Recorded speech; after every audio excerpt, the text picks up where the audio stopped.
That means protons are present on the adjacent atoms, है ना, ठीक है। फॉर एग्जाम्पल HCH, ठीक है। देखो 1 2 3 सिग्मा बॉन्ड से सेपरेट है, तो ये क्या होएगा 3J होएगा। क्लियर है ये वाली बात है, ठीक है।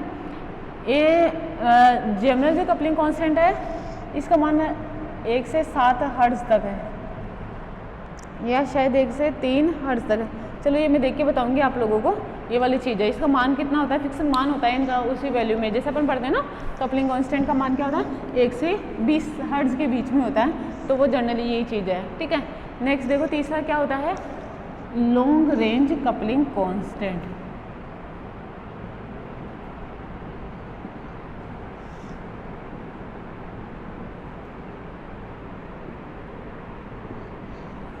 देखो लॉन्ग रेंज कपलिंग कांस्टेंट ये क्या होता है, जिसे एग्जाम्पल दे रखा हो, ये H इस तरीके से। अब देखो कितने सिग्मा बॉन्ड हो गए, 1 2 3 4 और ये 5 सिग्मा बॉन्ड हो गए, और हो सकता है इससे ज़्यादा भी हो। मतलब अगर 3 से ज़्यादा हो तो अपन उसको किस में इंक्लूड करेंगे, लॉन्ग रेंज कपलिंग कांस्टेंट में इंक्लूड करेंगे। तो देखो इधर मैं क्या लिखूँ, protons are separated more than 3 sigma bonds. Proton क्या होते हैं, एक दूसरे से 3 सिग्मा बॉन्ड से ज़्यादा सिग्मा बॉन्ड से क्या होते हैं, ये सेपरेटेड होते हैं। दूसरी चीज़ क्या होती है,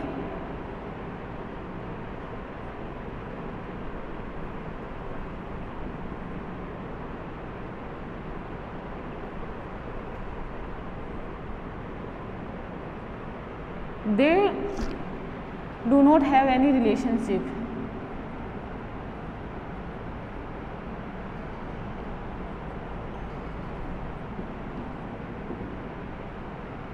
with each other, ठीक है।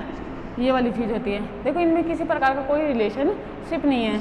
इसका मान जनरली क्या होता है, इस J का मान जो लॉन्ग रेंज कपलिंग कांस्टेंट है, इसका मान क्या होता है, जेल से रिप्रेजेंट करूँ 1 से 3 हर्ट्ज के बीच में होता है, ठीक है। और जनरली इसका मान क्या होता है 7 से 18 ऐसे कुछ होता है, और इसका मान 1 से 7 ऐसे देख लेना आप एक बार, या मैं बुक में देख के बता दूंगी आप लोगों को कि इसका मान कितने से कितने के बीच में होता है। तो वो वाली चीज़ है, आप लोगों को ये बात ध्यान में रखनी है। आप लोगों को कितना सिलेबस में दे रखा है, इसका क्लासिफिकेशन जो मैंने आप लोगों को कराया है वो वाली चीज़ है। दूसरा क्या है, इसका मान वैसे मान आप लोगों को देगा नहीं, और पता है स्पेक्ट्रा भी ऐसा बहुत कम होता है कि आप लोगों से स्पेक्ट्रा पूछ ले। लेकिन आप इस बात को ध्यान रखिए कि ऐसा ज़रूरी नहीं है कि आप लोगों से पूछेगा नहीं, आप लोगों से पूछ तो सकता है वो, ठीक है। बस ये वाली बात है, तो ध्यान रखोगे तो ज़्यादा सही रहेगा कि अपन ने पता है तो क्वेश्चन अटेम्प्टिंग हो जाएगी आप लोगों की, ऐसे क्वेश्चन छूटेगा नहीं, वो वाली चीज़ है। बाकी ऐसा कुछ भी नहीं है, और बहुत छोटी सी बात है कि आप लोग इसको ध्यान में रखो। नॉर्मली क्या होता है कि अपने को ये 2 ही प्रकार के कपलिंग कांस्टेंट मिलते हैं। अपन ये जो थर्ड प्रकार का कपलिंग कांस्टेंट है, ये बहुत रेयर कंडीशन में होता है।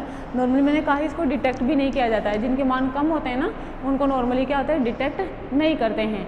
अपन क्या करते हैं, या तो ये कपलिंग कांस्टेंट पढ़ते हैं या फिर ये वाला कपलिंग कांस्टेंट पढ़ते हैं, क्योंकि इनके मान इतने अच्छे तरीके से क्लियर तरीके से आते हैं जिनको अपन आसानी से मेजर कर सकते हैं। जैसे मान इनका 1 से 20 तक आए, इसको 1 से 3 बहुत छोटा मान हो जाएगा, और इनके मान क्या होते हैं बहुत ज़्यादा मान आते हैं, इसलिए इनको आसानी से डिटेक्ट करते हैं और इंक्लूड करते हैं, पढ़ते हैं जो भी चीज़ है, ठीक है। देखो नेक्स्ट क्या है आप लोगों के, जैसे अब देखो क्या है क्वेश्चन जैसे आते हैं इस पे, जैसे इसको कैसे पहचानोगे, कैसे करोगे, कैसे इंक्लूड करते हैं अपन, वो चीज़ देख लो। एग्जांपल बता देते हैं आप लोगों को कि किसी भी प्रोटॉन के कितने जे होते हैं, वो कितनी बार इंटरेक्ट हो सकता है, कितनी बार इंटरेक्ट नहीं होता, किससे इंटरेक्ट होता है, कि कौन सा जे शो करता है, कौन सा जे शो नहीं करता है, वो चीज़ देख लो आप लोग एक बार। जैसे मैं ये लिखूँ, जैसे लिखूँ HCCl double bond CHH, number of signal निकालोगे, इंटेंसिटी निकालोगे। अब तो कौन सा सिंगलेट डबलेट देता है वो, अब देखो जे के मान, मुझे एक बात बताओ, इन दोनों का जो जे होगा वो जे जेम कहलाएगा, मतलब 2J जेमिनल कपलिंग कांस्टेंट कहलाएगा। ठीक है, नेक्स्ट देखो, इन दोनों का जो मान होएगा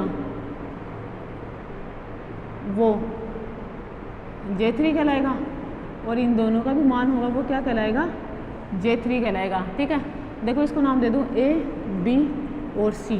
देखो एक J तो J A B हुआ, बताओ ये हुआ क्या, समझो, इसका मान क्या होगा 1 से 7 हर्ट्ज तक होएगा। ठीक है, नेक्स्ट देखो एक हुआ 3J B C, समझ रही हो, और बताओ ये सिस वाला हुआ क्या। ठीक है, एक बात ध्यान रखना, सिस सही है। इधर देखो 3J A C, ये क्या हुआ, ट्रांस। अब देखो दोनों के दोनों 3J हैं, ऐसा नहीं होगा अब इसमें 3BC इक्वल्स टू 3JC, ऐसा नहीं होगा, ये दोनों इक्वल नहीं होंगे। क्यों नहीं होंगे, इन्वायरमेंट अलग अलग है, समझ रहे हो मेरी बात। इसका देखो ये से डिस्टेंस ही मायने रखती है, एक से ये सिस पर है, एक से ये ट्रांसफर है, तो वो वाली चीज़ होती है। नॉर्मली क्या होगा, जो ट्रांस होता है, ठीक है, ट्रांस का मान क्या होता है, सिस से ज़्यादा होता है। क्लियर, क्या बोल, तो इन दोनों का जो कपलिंग होगी उसका मान क्या होएगा, JBC से ज़्यादा होएगा JAB। ठीक है, तो इसको इस तरीके, sorry AC, JAC is greater than JBC, इसको इस तरीके से लिखा जाएगा। मेरी बात, ठीक है। दूसरी चीज़ देखो, ये एक तो इस तरीके से निकालोगे। ठीक है, अब जैसे कोई साइक्लिक सिस्टम आ जाता है ना, साइक्लिक सिस्टम आए तो साइक्लिक सिस्टम को आप कैसे इंक्लूड करोगे, वो देखो कि साइक्लिक सिस्टम में कब कौन सा जे शो करता है, ऑर्थो पर हो तो क्या शो करेगा, मेटा पर हो तो क्या शो करेगा, पैरा पर हो तो क्या शो करेगा। देखना इधर, जैसे मैं लिखूं ये मैंने लिखा, ठीक है, यहाँ पे लिख देती हूँ NO2। ठीक है, अब देखो इसको बनाओ, 1 H 2 3 4 और ये 5। बताओ ये ऑर्थो वाली है क्या, ये मेटा वाली और ये पैरा वाली। ठीक है, देखो इधर मुझे एक बात बताओ, ये इससे करेगा और ये इससे भी करेगा। देखो इसको नाम दे दो A, ये भी A, ये B, ये B और ये C। देखो 1 2 3 3J AB होगा एक, तो बताओ इसका मान लो, इसका मान बराबर होएगा, बराबर 3, देखो इसको दे दो A dash B dash, J A dash B dash. Clear ये चीज़। इधर देखो, अब इसका ये इसके साथ भी शो करेगा, देखो इधर इसका J3 B A। ठीक, लेकिन जो BA का मान है, सुनना, जो BA का मान है, BA J3 का मान वो इसके बराबर होगा। ठीक है, AB के तो बराबर ही होएगा ना, लेकिन दूसरा कौन सा शो करेगा, ये वाला ही प्रोटॉन इसके साथ भी तो करेगा ना, ये भी 3J BC कपलिंग कांस्टेंट इसके साथ भी तो शो करेगा ना। अब देखो इधर, ये जो है BA है, ये क्या है, B डैश A डैश के इक्वल है, ये इसके इक्वल है ना। दूसरा देखो इसका मान J अभी करा था मैंने, BA ये शो करेगा। ठीक है, तो बताओ इस BA का मान 3J B dash A dash के बराबर होएगा। ठीक, इधर देखो अब इसका बताओ, एक होगा 3J B डैश C, बराबर मान होगा 3J BC के। समझ रहे हो मेरी बात, इस तरीके से इनके मान निकाले जाएंगे। अब देखो ये 6 मान शो करेगा, सॉरी 8 मान शो करेगा, लेकिन उनमें से 4 पहले 4 के एक मान के एकदम बराबर हैं, तो इनको एग्जाम्पल से इस तरीके से निकालते हैं। दूसरा देखो, अगर इनकी उसकी बात करें, स्प्लिटिंग की बात करें एक दूसरे से, तो मुझे एक बात बताओ, इसकी वजह से स्प्लिट होएगा, नियरेस्ट है ना, तो बताओ ये क्या दिया, डबलेट दिया। अब देखो ये इसकी वजह से डबलेट, इसकी वजह से भी डबलेट, तो क्या लिखूँ इसको, डबल डबलेट। इधर देखो ये इसकी वजह से डबलेट, इसकी वजह से डबलेट, तो डबल डबलेट। डबल डबलेट क्यों लिखूँगी इसको, सेम प्रोटॉन है ना, ये एक जैसे हैं, तो लिखूँगी 2 ट्रिपलेट देगा ये। ठीक है, इसको देखो, ये इसकी वजह से डबलेट, इसकी वजह से डबलेट, डबल डबलेट, इसकी वजह से ये डबलेट। आई क्या बात समझ में, इनको इस तरीके से इंक्लूड किया जाता है। और सिग्नल कितने देगा, ये 3 सिग्नल देगा। समझ में आ रही है, देखो अब सारा बता दिया। सिग्नल कितने देगा, सिग्नल कितने देगा, ये 3 देगा। क्लियर क्या बात है। और एक एग्जांपल देख लो,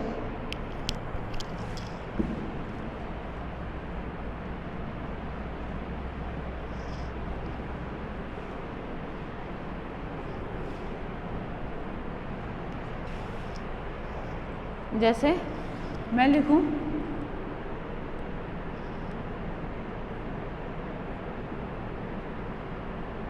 CH3, ठीक है, A, ठीक है क्या, ये लिख दिया, B, C और ये D। क्लियर क्या। तो देखो जो A प्रोटॉन है, ठीक है, ये किसी से स्प्लिट नहीं होंगे, आस पड़ोस में कुछ भी नहीं है। ये क्या दिया, सिंगलेट, ये भी क्या दिया, सिंगलेट। बताओ ये भी क्या देगा, सिंगलेट। समझ रहे हो मेरी बात, ये भी क्या देगा, सिंगलेट। किसी की वजह से कोई कपलिंग कांस्टेंट नहीं है। अगर इसकी बात कर ले, देखो 1 2 3 4 सिग्मा बॉन्ड है। बताओ लॉन्ग रेंज कपलिंग कांस्टेंट हो गया क्या। तो इससे हो सकता है, ऐसे तो इससे भी हो सकता है, समझ रहे हो, इसका मान भी आ सकता है, लेकिन वो मान बहुत कम आएगा। मतलब जे, इसकी बात करें BC है ना, और क्या होएगा इसका जे BC, मान समान होंगे ना, ये दोनों मान इसके बराबर होंगे। इधर देखो नॉर्मली जो अपन इंक्लूड करें वो बता रही हूँ, अपन इनको इंक्लूड नहीं करते हैं क्योंकि लॉन्ग रेंज कपलिंग कांस्टेंट में आते हैं। इधर देखो इसका बताओ JCD long range coupling, sorry J3 का मान है ये, बताओ इक्वल्स टू ऊपर वाले के लिए भी 3JCD, ठीक है, इसको C डैश कर देते हो, बाकी सब सेम है, ये लो ये चीज़ है, ठीक है।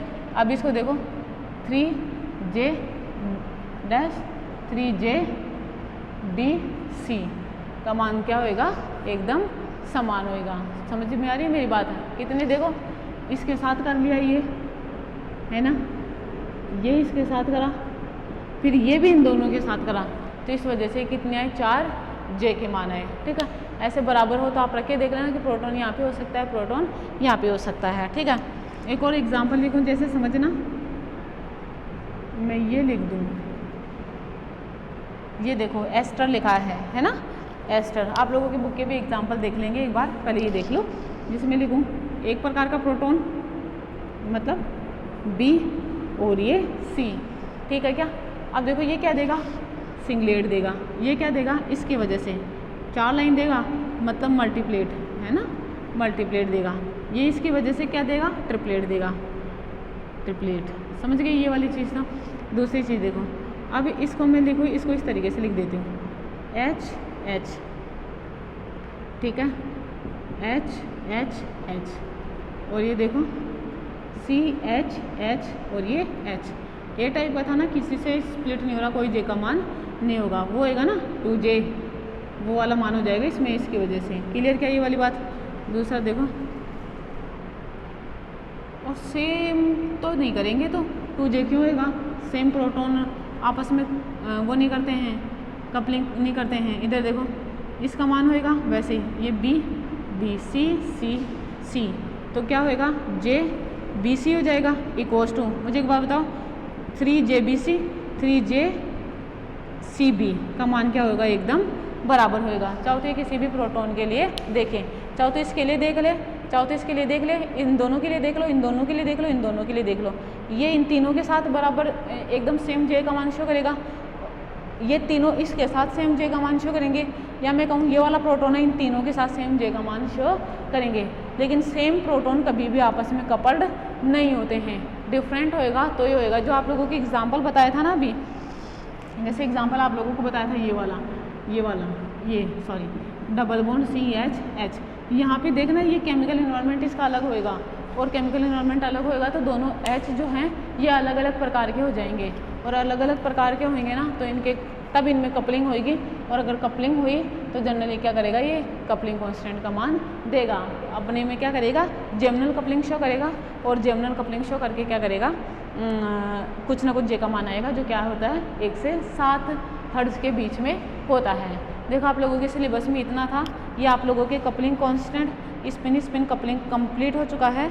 और अब उसके बाद में देखो आप लोगों की जो सिलेबस में बचा है, सिलेबस में मैं आप लोगों को बताऊं, जैसे फर्स्ट ऑर्डर का हो गया, सेकंड ऑर्डर का हो गया, इंटेंसिटी मैंने आप लोगों को ये चीज़ बता दी,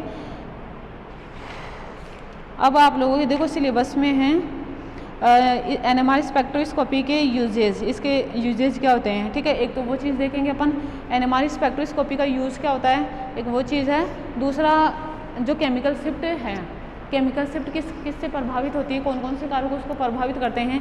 जैसे सपोज करो आप लोगों के क्वेश्चन ऐसे आगे, देखो सबसे बड़ी बात क्या होती है कि इसमें आप लोगों की इतने ज़्यादा टॉपिक है नहीं इस यूनिट में, तो क्या होते हैं हर क्वेश्चन के आने का चांस रहता है, हर टॉपिक के आने का चांस रहता है कि ये आ सकता है, ये आ सकता है। तो वही वाली चीज़ होती है कि आप लोगों को ये पूरा पढ़ना चाहिए। पूरा पढ़ोगे तो क्वेश्चन अटेम्प्टिंग जैसे आप लोगों को आ गया तो अटेम्प्टिंग अच्छी हो जाएगी, आंसर आप लोग पूरे अच्छी तरीके से दे पाओगे। पता है ये वाली जो यूनिट होती है ये बहुत ही ऐसी यूनिट है जो मार्क्स कंज्यूमिंग है, मार्क्स देती है, ये कटवाती नहीं है। और इसमें कुछ भी कन्फ्यूजेबल नहीं है कि कन्फ्यूज़ हो जाओ आप कहीं पर भी देख के करके। आप लोगों को अगर आ गया, निकालना आ गया तो आप लोग उसको आसानी से कर सकते हो, और अगर निकालना नहीं आया तो फिर मुश्किल है, वो देख लो। और ऑर्गेनिक केमिस्ट्री का तो पता ही है, महाभारत है वाली चीज़ है। दूसरा देखो आप लोगों के NMR स्पेक्ट्रोस्कोपी की यूजेज है, मैंने बताया chemical shift, factor affecting of chemical shift, वो चीज़ आप लोगों की रही है। और देखो एक और चीज़ दे रखा है आप लोगों के interpretation of NMR spectrum of some important compounds. तो देखो ये जो आप लोगों के क्वेश्चन आते हैं, एक बार ध्यान से सुनना, जो आप लोगों के क्वेश्चन आते हैं वो बुक में से आते हैं पहली चीज़। तो ऐसा नहीं होगा कि मैंने देखो ये जो एग्जाम्पल आप लोगों को कराए ना अपने मन से लिख के करवाए हैं। आप लोग अपनी बुक के एग्जाम्पल करना, पहले इनको पढ़ लो, अगर ये समझ में आ गए तो आप लोग बुक के एग्जाम्पल भी आसानी से कर सकते हो। और बुक के एग्जाम्पल अगर कर लिए तो फिर तो बाहर जाने, कोई क्वेश्चन बाहर से आए आप लोगों को ऐसा लगे ये मुझे नहीं आता, ऐसा हो ही नहीं सकता। आप आसानी से उसे पढ़िए और उसको करना, ठीक है। दूसरी चीज़ क्या होती है, जैसे ये है इंटरप्रिटेशन है, तो ये चीज़ मैं आप लोगों से डिस्कस कर लूँगी, ठीक है। आप लोगों के पास देखो बुक सबके पास होनी चाहिए, इतना तो ऐसा नहीं है कि मैं आप लोगों को स्पेक्ट्रम इसके बना के बताऊँ, ऐसा नहीं हो सकता है। आप लोगों को देखो ये चीज़ खुद से पढ़नी है, ठीक है। थ्योरी आप लोग खुद पढ़ लेना, जो समझाने का पोर्शन है ना इसमें वो चीज़ मैं आप लोगों को समझा दूँगी, ठीक है। तो कल ये वाली चीज़ें देख लेंगे, आज ये जो पढ़ाया आप लोग इसे पढ़िए। Thank you so much.